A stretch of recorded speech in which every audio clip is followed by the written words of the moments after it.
All right, folks, joining me now, President and CEO of the American Petroleum Institute, Mike Sommers. Mike, welcome back to the show. I don't know if you heard my riff, but you know my general point of view. You represent, I just want to say this, a little mini editorial.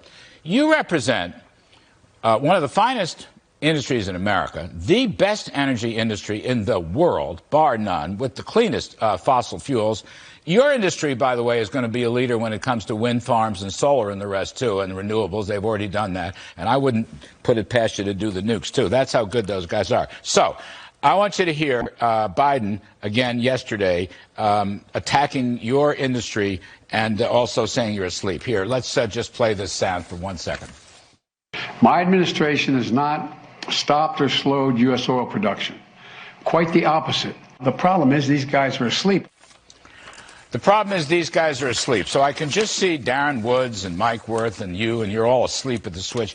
I mean, honestly, the country's in rebellion against this, but what's your response to this? This is just an insult, pejorative, negative against one of America's finest industries, which, by the way, is one of America's biggest employers. What do you say to this, Mike Sommers? You're exactly right, Larry. In fact, this industry employs 11 million Americans who every day work hard, not just to provide safe and reliable fuel to America, but also the world. We're the world energy leader. We produce more oil, more gas, more refined products than any other country in the world. I'm proud of the industry that I get to represent every single day. This administration has put forward policies that has actually stopped the development of our lands right here in America, and they have to be ashamed of the record that they've put forward. So they're only in a position now of placing blame on this great American industry. I mean, it's really quite remarkable. The idea that the industry is asleep, I mean, that is incredible. This is a president talking about an industry this size. And we're still producing, fossils are still producing, whatever, 75% of our power. Every single energy price is going to go sky high. People are going to be freezing during the winter, blah, blah, blah. The other thing, I didn't want to miss this, he's actually blaming it now for a price-fixing conspiracy. You're making too much money, and you're in cahoots with each other. Whatever happened to Putin's war? I mean, you know, it just, none of this makes any sense. And we played the riff, we played the tape earlier in the show, how he campaigned to close down fossil fuels. Now all of a sudden he's saying, oh, we're increasing production under me? That's just nonsense. It's duplicitous. Well, as you know, Michael Jackson once said, you have to look at the man in the mirror. And the truth of the matter is that this administration has put forward policies from the very first day of the administration, where they were shutting down both the Keystone XL pipeline, leasing and permitting on federal lands. In fact, that has only continued. In fact, this administration has put forward less leasing on federal lands and federal waters than any administration since World War II. So they need to look at their policies. They don't need to look at this great American industry, which continues to produce, continues to develop resources for Americans' use. We have a plan here at the American Petroleum Institute to produce more. We've given this to the administration. It's 10 common sense ideas called 10 and 22 that will actually produce more American energy here at home and provide for energy security and lower consumer costs. But they wouldn't want to actually pursue those policies. They'd rather place blame. Yeah, political blame. You know, Mike, a while back, due to my age infirmities, I can't remember, we have you on all the time and you're so great. We were talking on the show about how the great American energy industry has gotten us through World War II and other wars and has taken care of this country during crises and natural disasters. I mean, this is a great, patriotic, quintessential American industry. You know, you can see the line workers and the hard hats and the construction and the pipelines. And there he is insulting it just because of this.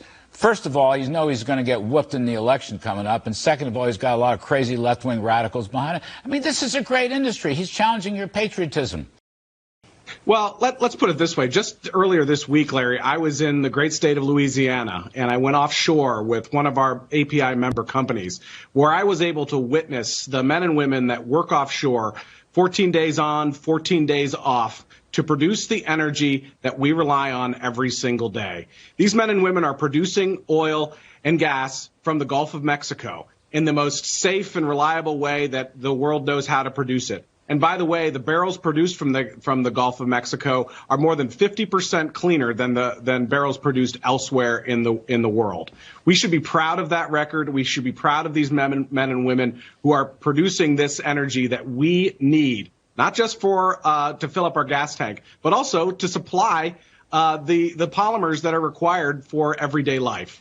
We should be proud of this industry. We shouldn't be insulting it. And we certainly shouldn't be cutting back on the strategic petroleum reserve during a time of geopolitical crisis that we're in right now. Yeah, that's not a small point. I got Pompeo coming on to talk some more about that. That's a key point. But the other thing here is, it's the energy. Whenever there's an oil spill, and these things happen, it's the energy industry that comes in to take care of it. And the other point I wanted to make, and let you talk a little bit about this, as I understand it, all these big companies, and I don't talk to all of them the way you do, but I talk to a couple of them who are friends of mine from my, when I was in the White House, they're developing renewables. They're developing, first of all, the cleanest fossils, as you mentioned before. Natural gas should be reclassified as a clean-burning fuel. But you're all doing renewables, too. And Biden will never give you any credit for that. In fact, my guess is you'll be the ones leading the charge on renewables if we ever get that truly off the ground. There's no doubt about that. In fact, the number one, outside of governments around the world, the number one investor in renewable fuels is the oil and gas industry. And we also know that the oil and gas industry is going to have to be around to provide backup for when renewables when the wind isn't blowing and the sun isn't shining. So we know that they're a reliable partner for renewables going forward.